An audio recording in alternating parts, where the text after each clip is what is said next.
என்னதான் ஃபைவரை பற்றி 10 வீடியோஸ் நம்ம ரீசெண்டாக போஸ்ட் பண்ணியிருந்தாலும் கண்டிப்பாக ஃபைவரை பற்றி A to Z நம்மளால் அந்த 10 வீடியோஸில் கவர் பண்ண முடியாது அப்படிங்கிறது உங்களுக்கும் தெரிஞ்சிருக்கும், எனக்கும் நல்லாவே தெரியும். ஸோ கொஞ்சம் நாளாக நிறைய பேர் என்கிட்ட கேட்டிருக்க ஒரு கேள்வி, ப்ரோ கஸ்டம் ஆர்டர் கிரியேட் பண்ண சொல்கிறாங்க கிளைண்ட்ஸ், இந்த கஸ்டம் ஆர்டர்னா என்ன, அப்படின்னா என்னது, அது என்ன பண்பாடு, அது வரதுக்கு ஏதாவது அறிகுறி இருக்குதா அப்படிங்கிற மாதிரிலாம் என்கிட்ட கேட்டிங்க. இன்றைக்கி நம்ம என்ன பண்ண போகிறோம்னா கஸ்டம் ஆர்டர் எப்படி கிரியேட் பண்ணுறது, கஸ்டம் ஆர்டர் கிரியேட் பண்ணும்போது எந்த விஷயங்களை நம்ம நோட் பண்ணணும், எந்த விஷயங்களை அவங்களுக்கு இன்ஃபார்ம் பண்ணணும், எப்படி என்ன விஷயங்களை செட் பண்ணணும் அப்படிங்கிறது தான் இன்றைக்கி இந்த வீடியோவில் நான் உங்கள்கிட்ட வந்து ஷேர் பண்ண போகிறேன். With that being said, it's I.Tamizhan, developer, streamer, engineer, and here we go. என்னடா ரொம்ப பிளாங்காக இருக்குது, நான் எங்கேயுமே பார்த்த மாதிரி இல்லையே அப்படிங்கிற மாதிரி கேட்காதீங்க. ஸோ நான் நிறைய விஷயங்களை ஹைட் பண்ணி வச்சிருக்கேன். It's okay, fine, whatever. So first of all இந்த கிரியேட் அண்ட் ஆர்டர், இப்போ நீங்கள் ஒரு கிளைண்ட் கூட பேசிகிட்டே இருக்கீங்க, அவங்க உங்ககிட்ட வந்து கஸ்டம் ஆர்டர் கிரியேட் பண்ண சொல்லியிருக்காங்க. கஸ்டம் ஆர்டர் நீங்கள் எப்போ கிரியேட் பண்ணுவீங்க தெரியுமா, கிளைண்ட்டுக்கு என்ன முக்கியமாக தேவைப்படுது அப்படிங்கிறது உங்களுக்கு தெரிஞ்சு போச்சு. அதுக்கப்புறம் அவங்க சொல்லியிருக்காங்க எனக்கு வந்து இதெல்லாம் வேணும், என்னோட பட்ஜெட் இது அப்படிங்கிற மாதிரி எல்லாத்தையும் சொல்லி முடிச்சதுக்கப்புறம் உங்களுக்கு நீங்கள் கிரியேட் பண்ணுறது தான் அந்த கஸ்டம் ஆர்டர். ஸோ உங்களுக்கு கஸ்டம் ஆர்டர் கிரியேட் பண்ணும்போது உங்களுக்கு தெரிஞ்சிருக்கும் இப்போ பட்ஜெட் எவ்வளோ வைக்கணும் அப்படிங்கிறது தெரிஞ்சிருக்கும், என்ன டைம் செட் பண்ணணும் அப்படிங்கிறது தெரிஞ்சிருக்கும், அண்ட் பேசிக்கலி அவங்களுக்கு என்ன வேணும் அப்படிங்கிறது தெரிஞ்சிருக்கும். So it's a straight forward process அப்படிங்கிற மாதிரி சொல்லலாம். ஸோ என்ன பண்ணணும்னா நீங்கள் இந்த create and order button click பண்ணிட்டு உங்களுக்கு அது ரிலேட்டட் ஏதாவது ஒரு கிக் இருக்கும் தெரியுமா. இப்போ ஃபார் எக்ஸாம்பிள் நீங்கள் வந்து டெக் சப்போர்ட் பண்ணுறீங்க அப்படின்னா டெக் சப்போர்ட் ரிலேட்டட் கிக், இல்லை நீங்கள் ஏதாவது ஒரு பெயிண்டிங் பண்ணுறீங்கன்னா பெயிண்டிங் ரிலேட்டட் ஒரு கிக். ஸோ அதை நீங்கள் என்ன பண்ணணும்னா சூஸ் பண்ணலாம். ஸோ நான் இப்போ இதுக்கு சூஸ் பண்ணுறேன். உங்கள்கிட்ட 2 ஆப்ஷன்ஸ் இருக்கும், சிங்கிள் பேமெண்ட்னு ஒரு ஆப்ஷன் இருக்குது, இல்லை மைல்ஸ்டோன்ஸ்னு ஒரு ஆப்ஷன் இருக்குது. சிங்கிள் பேமெண்ட்னா அவங்க ஏதோ ஒரு ஆர்டர் கொடுக்குறாங்க. மோஸ்ட்டாக எல்லா ஆர்டர்ஸுமே வந்து சிங்கிள் பேமெண்ட் அந்த கேட்டகரியில் தான் வரும். ஸோ அதனால் இந்த பர்டிகுலர் வீடியோவில் நான் மைல்ஸ்டோன் சொல்லி தரவே போகிறது கிடையாது. நான் ஃபியூச்சரில் வேறு ஒரு வீடியோஸில் மைல்ஸ்டோனை பற்றி நான் சொல்லித்தரேன். மைல்ஸ்டோன் எப்படின்னா, இப்போ நீங்கள் வந்து ஏதோ ஒரு ஒர்க் பண்ணி கொடுத்துருக்கீங்க, ஒரு ஆப் பண்ணி கொடுத்துருக்கீங்க. ஸோ அந்த ஆப்பை வந்து நீங்கள் வந்து லைக் ஒவ்வொரு வெர்ஷனாக அவங்களுக்கு கொடுத்துட்டே இருக்கீங்க. லைக் ஃபஸ்ட்டு இந்த ஸ்க்ரீனை நான் முடிச்சு தரேன், செகண்ட் இந்த ஸ்க்ரீன், மொத்தமாக 4 ஸ்க்ரீன் கேட்டிருக்கேன். ஒவ்வொரு ஸ்க்ரீனுக்கும் நான் ஒவ்வொரு முடிச்சு தரேன், எனக்கு பேமெண்ட் வேணும். அந்த மாதிரி ஸ்டெப் பை ஸ்டெப்பாக ஒவ்வொரு இதை நீங்கள் முடிக்க பேமெண்ட் வந்துட்டே இருக்கணும்னா நீங்கள் மைல்ஸ்டோன்ஸ் சூஸ் பண்ணுவீங்க. இல்லை சிங்கிள் பேமெண்ட்டில் மொத்தமாக ஆர்டர் முடிச்சு கொடுக்க போறீங்க அப்படின்னா சிங்கிள் பேமெண்ட். ஸோ மோஸ்ட்டாக நிறைய பேருக்கு வந்து சிங்கிள் பேமெண்ட் தான் தேவைப்படும் அப்படிங்கிறதுனால நான் சிங்கிள் பேமெண்ட்டே நான் கொடுக்குறேன். Okay fine. இப்போ I will be your virtual tech support, இதுதான் என்னோட ஆக்சுவலான gig. I'm so sorry, one second. Okay fine. Yeah, so அதுதான் என்னோட கிக்கோட டைட்டில். ஸோ இது இங்கே இருக்குது. எந்த பேக்கேஜ் என்னால் என்ன பண்ண முடியும்னா, ஆல்ரெடி நான் நிறைய பேக்கேஜ் அங்கே கொடுத்துட்டு இருப்பேன். Like basic package, standard package, premium package சொல்லி 3 பேக்கேஜஸ் நான் கொடுத்துட்டு இந்த பேக்கேஜஸ் பற்றி கண்டிப்பாக ஃபைவர் வீடியோஸ் எல்லாமே பார்த்துருந்தீங்கன்னா உங்களுக்கு தெரிஞ்சிருக்கும். ஸோ என்னால் அதையும் அதிலிருந்து ஒன்றை செலக்ட் பண்ணி அவங்களுக்கு கொடுக்க முடியும். இல்லைனா கஸ்டம் ஆர்டர் ஒன்று, கஸ்டம்னா கஸ்டம் கிடையாது, இது நம்ம என்ன சொல்கிறதுக்கு ஆட்டோமேட்டிக்காக நம்மளோட கிக்ல இருந்து எடுத்து போஸ்ட் பண்ணுறதுக்கு போல, நம்மளோட பிளான்லேருந்து ஒரு சூஸ் பண்ணுறதுக்கு போல அவங்களுக்கு வித்தியாசமான ஏதோ ஒரு விஷயம் தேவைப்படுது.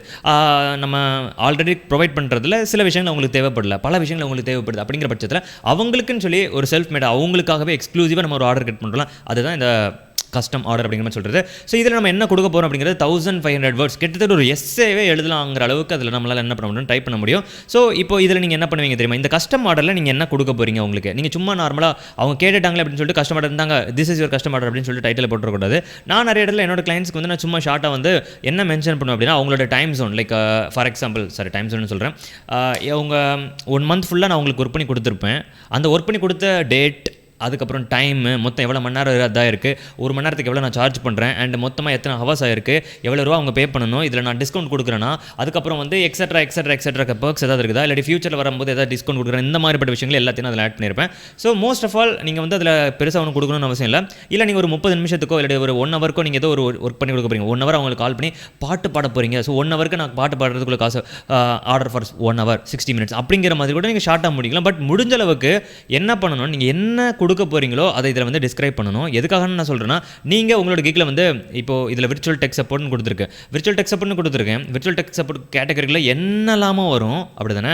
இப்போ நான் இதில் இருந்து பிளாங்காக மொட்டையாக கொடுத்து, ஓ மை காட் நான் வந்து விர்ச்சுவல் டெக் சப்போர்ட் ஹையர் பண்ணேன், நீ எனக்கு இதெல்லாம் பண்ணி கொடுக்கல அப்படிங்கிற மாதிரி அவங்க சொல்லிடக்கூடாது, புரியுதுல. ஸோ எக்ஸாக்டாக நீங்கள் என்ன பண்ணணும், இந்த பர்டிகுலர் ஆர்டரில் நீங்கள் அவங்களுக்கு என்ன பண்ணி கொடுக்க போகிறீங்க. ஃபார் எக்ஸாம்பிள் அவங்களோட கம்ப்யூட்டர் ஃபிக்ஸ் பண்ணி கொடுக்க போகிறீங்களா, இல்லை உங்களோட கம்ப்யூட்டர் பூட் ஆக மாட்டேங்குதுன்னு நீங்கள் சொன்னீங்க, அந்த பூட் ஆகாத பிரச்சனையை நான் வந்து தீர்த்து தரப்போகிறேன் இந்த பர்டிகுலர் ஆர்டரில். அப்படி தெளிவாக ஸ்பெசிஃபிக்காக என்ன பண்ணணும்னா, இதில் வந்து நீங்கள் அதை டிஸ்கிரைப் பண்ணணும். ஸோ டாட் நான் அதை வந்து பிளாங்காக கொடுத்துருக்கேன். அதுக்கப்புறம் நீங்கள் வந்து இந்த ஆர்டர் வந்து லைக் என்ன பண்ண போகிறீங்களா, எப்படி நீங்கள் அப்ரோச் எடுக்க போகிறீங்க, என்ன நீங்கள் வந்து அவங்ககிட்ட இருந்து எக்ஸ்பெக்ட் பண்ணுறீங்க, அவங்கள என்ன உங்ககிட்ட இருந்து எக்ஸ்பெக்ட் பண்ணலாம், எந்த மாதிரி உங்களோட இது இருக்க போகுது. ஃபார் எக்ஸாம்பிள் இதில் வந்து நீங்கள் ஒரு 7 நாளாக இருந்து பண்ண போகிறீங்க அப்படின்னா, ஃபஸ்ட்டு நாளில் நீங்கள் என்ன பண்ணுவீங்க, செகண்ட் நாளில் என்ன பண்ணுவீங்க, வெயிட்டிங் டைம் எதாவது இருக்குதா, என்ன எக்ஸ்பெக்டேஷன்ஸ் பண்ணணும், அவங்க என்னெல்லாம் இன்ஸ்டால் பண்ணியிருக்கணும், இதுக்கு முன்னாடி இந்த ஆர்டர் தொடங்குறதுக்கு முன்னாடி அவங்க ப்ரீ ரெக்வஸ்ட்ஸாக என்ன பண்ணியிருக்கணும், இப்போ அவங்க ஒரு கம்ப்யூட்டரில் உங்களுக்கு ஏதோ விஷயம் பண்ணி கேட்குறாங்க, அவங்களோட கம்ப்யூட்டரில் இன்டர்நெட் கனெக்ட் பண்ண வேண்டியது அவங்களோட பொறுப்பு. ஸோ நீங்கள் என்ன பண்ணியிருக்கணும்னா ப்ளீஸ் பி இன்ஃபார்ம்டு தட் இந்த விஷயம் இந்த ஒர்க்கை நம்ம ஸ்டார்ட் பண்ணுறதுக்கு முன்னாடி உங்களோட கம்ப்யூட்டரில் நீங்கள் இன்டர்நெட் கனெக்ட் பண்ணி வச்சிருக்கணும், உங்களோட கம்ப்யூட்டரில் நீங்கள் இந்த டிரைவர்ஸ்லாம் அப்டேட் பண்ணியிருக்கணும், உங்களோட கம்ப்யூட்டர் எந்தெந்த விஷயங்களை நீங்கள் இன்ஸ்டால் ஆல்ரெடி பண்ணி வச்சிருக்கணும். ஸோ இதனால் நம்மளுக்கு நிறைய டைம் சேவ் ஆகும். இந்த மாதிரிப்பட்ட விஷயங்களை உங்களால் என்ன பண்ண முடியும், இந்த டீட்டெயிலாக இதில் கொடுக்க முடியும். ஸோ இதுதான் முக்கியமான விஷயம், இதில் நீங்கள் பார்த்துக்கோங்க.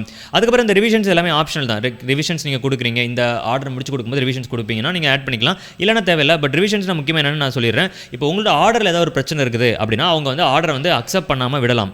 அப்போ நீங்கள் என்ன பண்ணீங்கன்னா உங்களோட ஆர்டரில் ஓகே நான் இதை மிஸ் பண்ணிட்டேன்னு சொல்லிட்டு நீங்கள் கரெக்ட் பண்ணிவிட்டு திருப்பி சென்ட் பண்ணுவீங்க. இது எதுக்கு செட் ஆகும் அப்படின்னா, இப்போ ஒரு லோகோ நீங்கள் டிசைன் பண்ணி கொடுக்குறீங்க, அந்த லோகோ அவங்களுக்கு பிடிச்ச மாதிரி இல்லை, அவங்க வந்து திருப்பி கரெக்ஷன்ஸ் கேட்குறாங்க அப்படிங்கிற பட்சத்தில் நீங்கள் வந்து என்ன கொடுக்கலாம், இந்த ரிவிஷன்ஸ்லாம் கொடுக்கலாம். இது நிறைய ஆர்டருக்கு செட் ஆகும், சில ஆர்டர்ஸ் செட் ஆகாது. எனக்குலாம் இந்த செட் ஆகவே செய்யாது. பிகாஸ் நான் வந்து ஹவர்லி தான் ஒர்க் பண்ணி கொடுக்க போகிறேன். So it doesn't matter to me அப்படிங்கிற மாதிரி சொல்லலாம். அதுக்கப்புறம் ஆஃபர் எக்ஸ்பிரேஷன் டைம். இப்போ ஆஃபர் எக்ஸ்பிரேஷன் டைம்னா நீங்கள் என்ன பண்ணலாம் தெரியுமா, நீங்கள் வந்து ஒரு நல்ல மூடில் இருக்கீங்க, உங்களுக்கு ஆஃபர் கொடுக்குறீங்க. ஸோ நார்மலாக நீங்கள் வந்து ஒரு 2000 சார்ஜ் பண்ண வேண்டிய இடத்துல அன்னைக்கு ஏதோ ஒரு நல்ல மூடு இருக்கிறனால 1500 rupees சார்ஜ் பண்ணுறீங்க. அன்னைக்கு அவங்க அக்செப்ட் பண்ணுனா மட்டும். ஸோ உங்களால் என்ன பண்ண முடியும், இந்த ஆர்டர் எக்ஸ்பயர் ஆகிறதுக்கு டைம் என்ன அப்படிங்கிறது நீங்கள் செலக்ட் பண்ணிவிட்டு 1 day கொடுக்கலாம். எதுக்காக நான் இது சொல்ல வரேன் அப்படின்னா, இப்போ யோசிச்சு பாருங்களேன், உங்களுக்கு நாளைக்கு ஒர்க்கு கிடையாது, நாளைக்கு உங்களுக்கு இல்லை சரி நாளை கழிச்சு உங்களுக்கு ஒர்க்கே கிடையாது. ஸோ நீங்கள் அதை பிளான் பண்ணி ஓகே நாளை கழிச்சு நான் ஒர்க் பண்ணுறதுக்கு நான் என்ன பண்ணுறேன்னா இவன் உங்களுக்கு ஆர்டர் கொடுக்குன்னு சொல்லிட்டு நீங்கள் கிடைச்சா போதும், ஒரு ஆர்டர் வந்தால் போதும்னு சொல்லிட்டு 1500 rupees நீங்கள் ஒரு ஆர்டர் கொடுக்குறீங்க. இப்போ அந்த கிளைண்ட் என்ன பண்ணுறாங்கன்னா ஆர்டர் அக்செப்டே பண்ணவே மாட்டேங்கிறாங்க.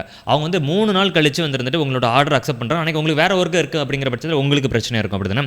ஸோ நீங்கள் என்ன பண்ணுறீங்க அப்படின்னு சொல்லி பார்த்தீங்கன்னா ஆர்டரோட டைம் கரெக்டாக வந்து உங்களோட ஜாப் லைக் உங்களோட ஒர்க் வந்து ஒரே நாளில் முடிஞ்சிடும். நீங்கள் சண்டேக்கு பிளான் பண்ணி பண்ணுறீங்க, அப்போது நாளைக்குள்ளே அவங்க அக்செப்ட் பண்ணணும் அப்படிங்கிற மாதிரி நினைக்கும் போது நீங்கள் ஆர்டர் எக்ஸ்பிரேஷன் டேட் கொடுக்கணும். அதுக்கப்புறம் அவங்களால ஆர்டர் கிரியேட் பண்ண முடியாது. ஸோ உங்களுக்கு நான் இது வரைக்கும் அதை கிளிக் பண்ணதே கிடையாது. அதுக்கு ரீசன் எனக்கு என்ன நல்லாவே தெரியும். நான் எல்லாமே பிளான் பண்ணி ரியல் டைமில் என்னால் டக்குன்னு டிசிஷன்ஸ் எடுக்க முடியும். என்னோட ஸ்கெட்யூல் என்னால் மொத்தமாகவே மாற்ற முடியும், எனக்கு எந்த பிரச்சனையும் கிடையாது. பட் உங்களால் முடியாது. ஏன்னா வந்து உங்களுக்கு ஸ்கூல் காலேஜஸ் எக்ஸெட்ரா ஆஃபீஸஸ் சொல்லிட்டு நிறைய பிரச்சனைகள் இருக்குன்னு எனக்கு நல்லாவே தெரியும். ஸோ இந்த மாதிரிப்பட்ட ஆப்ஷன்ஸ் ஒன்று இருக்குது அப்படிங்கிறது புரிஞ்சுக்கோங்க. அண்ட் முக்கியமான இங்கே விஷயம் லைக் டெலிவரி எத்தனை நாள் நீங்கள் டெலிவரி கொடுக்குறீங்க. இப்போ 7 days நீங்கள் டெலிவரி கொடுக்குறீங்கன்னா 7 days முன்னாடி இதில் 30 days மட்டும் தான் இருந்துச்சு. இப்போ நம்ம எக்ஸ்டெண்ட் பண்ணி 90 days வரைக்கும் போகலாம் அப்படிங்கிற கொடுத்துருக்கோம். இந்த 90 days முடிஞ்சதுக்கப்புறம் கூட அவங்களால எக்ஸ்டெண்ட் பண்ண முடியும். So for the time being நான் வந்து ஒரு 7 days கொடுத்துருக்கேன். அதுக்கப்புறம் மேக்ஸிமம் என்னோட லிமிட் என்னோட லெவலை பொறுத்த வரைக்கும் 20,000 வரைக்கும் மேக்ஸிமம் என்னால் கோட் பண்ண முடியும். உங்களோட கிகை பொறுத்த வரைக்கும் நீங்கள் எவ்வளோ கோட் பண்ணுறீங்கன்னு கோட் பண்ணி உங்களுக்கு எவ்வளோ சார்ஜ் ஆகும். ஃபார் எக்ஸாம்பிள் வந்து உங்களுக்கு $20 ஆகும்னா $20 அப்படிங்கிற மாதிரி போட்டுக்கலாம். இதில் இந்த ஆப்ஷன்ஸ் இருக்குது.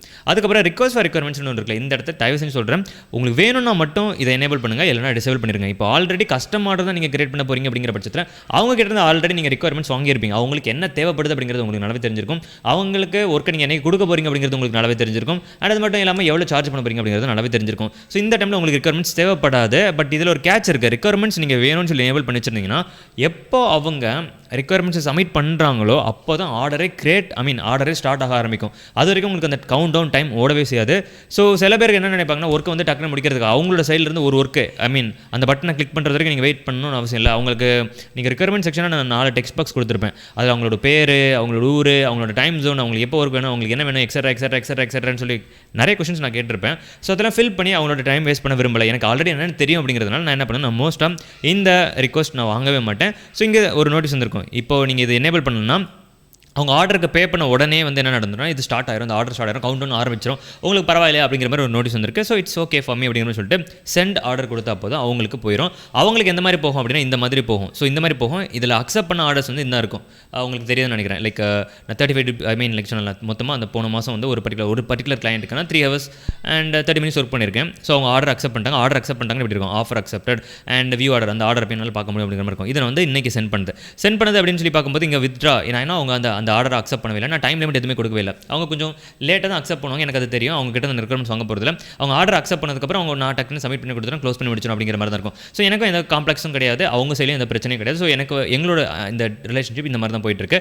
ஸோ இப்போ நான் வந்து எனக்கு ஏதோ தப்பு பண்ணிட்டேன்னு எனக்கு தோணுது அப்படிங்கிற பட்சத்தில் நான் என்னால் பண்ண முடியும்னா வித்ட்ரா பண்ணி எடுக்க முடியும். என்னால் எப்பவுமே அந்த ஆர்டரை வித்ட்ரா பண்ணி எடுக்க முடியும். ஸோ நீங்கள் அங்கே நம்ம முதலே பார்த்தோம்ல, அதில் வந்து வித்ட்ரா பண்ணுறதுக்கு ஒரு ஆப்ஷன் கொடுத்துருந்துச்சு, அது ஆட்டோமேட்டிக்காக வித்ட்ரா பண்ணுறதுக்கு ஒரு ஆப்ஷன் இருக்கும், அந்த ஆஃபர் எக்ஸ்பிரேஷன் அப்படிங்கிற மாதிரி இருக்கும். உங்களால் என்ன பண்ண முடியும்னா ஆஃபர் அவங்க அக்செப்ட் பண்ணுறதுக்கு மாதிரி வித்ட்ரா பண்ணி விட முடியும். ஃபார் எக்ஸாம்பிள் நான் இதை வந்து அவங்களுக்கு பிளான் பண்ணி சண்டே டெலிவரி பண்ணுற மாதிரி, சண்டே அவங்களுக்கு ஒரு பண்ணி கொடுத்துடலாம் அப்படிங்கிற மாதிரி பிளான் பண்ணி பண்ணுறேன். ஆனால் அவங்க சண்டே அக்செப்ட் பண்ணவே இல்லைனா என்னால் என்ன பண்ண முடியும், வித்ட்ரா பண்ண முடியும். அவங்களால கிரியேட் பண்ண முடியாது, இது பண்ண முடியாது. அவங்கள கஷ்டமாக வேற ஒரு பேக்கேஜ் ஆர்டர் பண்ண முடியும். That's a different procedure. அது என்டையர்லி வித்தியாசமான ஒரு ப்ரொசீஜர். பட் உங்களுக்கு நான் என்ன சொல்ல வரேன் அப்படிங்கிறது புரிஞ்சுக்கணும்னு நான் நினைக்கிறேன். வித் தட் பீங் செட், இப்போ உங்களுக்கு வந்து என்ன தோணுது, அண்ட் ரீசெண்டாக வந்து நான் இப்போ எத்தனை பேர் இந்த வீடியோ பார்த்துட்டு இருக்கீங்கன்னு எனக்கு சத்தியமாக தெரியாது. இப்போ இந்த பாயிண்ட் நம்ம மொத்தமாக கண்டென்ட் முடிச்சிட்டோம் அல்லவா. ஓகே 9 மினிட்ஸ் கிட்டத்தட்ட ஆயிடுச்சு. So I'm so sorry but but முக்கியமான விஷயம் என்னன்னா, ரீசெண்டாக இந்த 10 நாள் நம்ம ஒரே டாப்பிக்கை பற்றி நம்ம வீடியோஸ் போஸ்ட் பண்ணிட்டே இருந்தோம். நிறைய பேர் வந்து ரொம்ப யூஸ்ஃபுல்லாக இருக்குது அப்படிங்கிற மாதிரி சொல்லியிருந்தீங்க. அண்ட் சில பேர் என்ன சொல்லியிருந்தீங்க அப்படின்னு சொல்லி பார்த்தீங்கன்னா, இந்த மாதிரி நம்ம சீரியஸாக வேற ஒரு ஸ்கில் லேர்ன் பண்ணுறது பற்றியோ இல்லாட்டி ஏதாவது ஒரு விஷயத்தை பற்றி பேசணும் அப்படின்னா ரொம்பவே ஹெல்ப்ஃபுல்லாக இருக்கும் அப்படிங்கிற மாதிரிலாம் சொல்லியிருந்தீங்க. பட் எனக்கு எதை பற்றி பேசுறது அப்படிங்கிற மாதிரி சத்தியமாக தெரியவே இல்லை. ஸோ நீங்கள் கொஞ்சம் ஐடியாஸ் கொடுத்தீங்கன்னா ரொம்பவே நல்லாயிருக்கும் அப்படிங்கிற மாதிரி எனக்கு தோணுச்சு. மறக்காம டிஸ்கார்டில் சர்வரில் ஜாயின் பண்ணுங்கள். லிங்க் வந்து டிஸ்கிரிப்ஷனில் இருக்கும். இல்லைனா நம்மளோட சேனலோட கமெண்ட் செக்ஷனில் கமெண்ட் பண்ணிங்கன்னா மாடரேட்டர்ஸ் யாராவது பார்த்தாங்கன்னா அவங்க என்ன பண்ணுவாங்க, டிஸ்கார்டோட லிங்க் எடுத்து போஸ்ட் பண்ணி தருவாங்க. ஸோ அங்கே வந்து நம்ம வந்து உரையாடல்களை கண்டு ஹேண்டில் பண்ணிக்கலாம், whatever it's called. So fine. So முக்கியமான விஷயம், அடுத்து என்ன வீடியோஸ் போட போகிறேன்னு எனக்கு சத்தியமாக தெரியல. அண்ட் உங்களுக்கு ஏதாவது சஜஷன் இருக்குது, ஒரு பர்டிகுலர் விஷயத்தை பற்றி பேசலாம் ப்ரோ. ட்விட்சை பற்றி கேட்டிருந்தீங்க. ட்விட்சை பற்றி நான் சொல்ல போகிறதில்ல, ஏன்னா ட்விட்சை பற்றி ஆல்ரெடி நிறைய வீடியோஸ் இருக்குது, நீங்கள் அதை போய் பார்த்துக்கலாம். அது மட்டும் இல்லாமல் ட்விட்சில் பெருசாக சொல்கிற அளவுக்கு இப்போதைக்கு ஒன்றுமே கிடையாது. அண்ட் பேசிக்கலி அது எல்லாமே நீங்கள் லேர்ன் பண்ண வேண்டிய விஷயம், ஒரு தனி மனிதருக்கு தேவைப்பட்ட விஷயங்கள் அப்படிங்கிற மாதிரி இருக்கிறதுனால நான் அதை பற்றி பேச போகிறதில்ல. ஜென்ரலாக நிறைய பேருக்கு யூஸ் ஆகிற மாதிரி ஏதாவது விஷயங்கள், ஏதாவது ஒரு பர்டிகுலர் ஸ்கில்லை பற்றி எப்படி மற்றவங்கள அதை லைக் ஒரு டைப்பிங் ஃபஸ்ட் டே எப்படி டைப்பிங் படிக்க ஆரம்பிக்கிறது, செகண்ட் டே என்ன மாதிரி விஷயங்களை பண்ணணும், தேர்ட் டே எந்த மாதிரி பட்ட விஷயங்கள் படிக்கணும் இப்படிங்கிற மாதிரியோ, இல்லை லைக் ஒரு 10 நாள் 5 நாள் ஸ்ப்ளிட் பண்ணி பண்ணலாம் அப்படிங்கிற மாதிரி ஒரு ஐடியா இருக்குது. ஸோ உங்களோட கமெண்ட்ஸை மறக்காமல் கமெண்ட் பண்ணுங்கள் அப்படிங்கிறத சொல்லிட்டு நாளைக்கு நான் உங்களை இன்னொரு வீடியோவில் மீட் பண்ணுறேன். until then, bye from I.Tamizhan. Bye, have fun and take care. Bye.